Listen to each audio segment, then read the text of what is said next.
Il est 7h30, l'heure du petit déjeuner, et à l'école, les enfants sont à l'image du quartier, mélangés.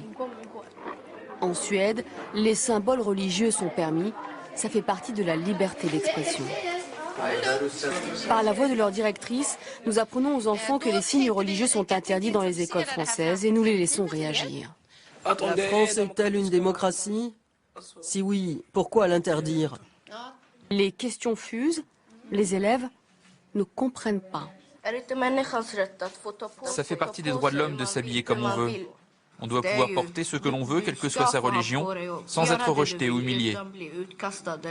Tout le monde peut exprimer sa religion? Bien sûr. Et c'est normal pour vous? Oui, nous n'y pensons pas.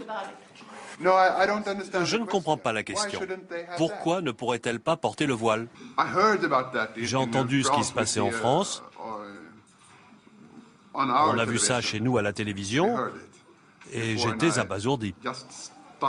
Je pense que ce que l'école peut faire, c'est d'en faire de bons citoyens suédois, qu'ils ne se sentent pas étrangers.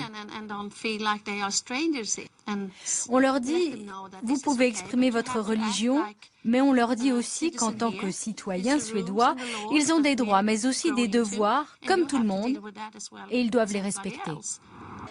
Le voile est permis même dans la police ou dans l'armée. On peut s'habiller comme on veut, tant qu'il n'y a pas de danger. Et la ville de Stockholm pratique ce qu'elle appelle sa politique d'intégration jusque dans certaines piscines. 2 fois par semaine, ces musulmanes font de l'aquagym. Ces jours-là, les bassins sont réservés aux femmes.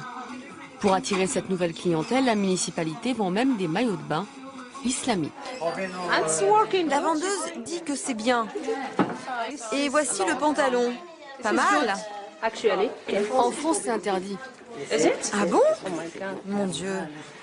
Il faut qu'on aille en France, il faut faire quelque chose. Partout où elles ont vécu, Fatiha et Amal se sont battues pour le droit des femmes.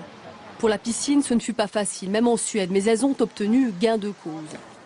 Fatiha et Amal ne portent le voile que depuis quelques années, mais comme tous les autres citoyens de ce pays, elles se sentent suédoises.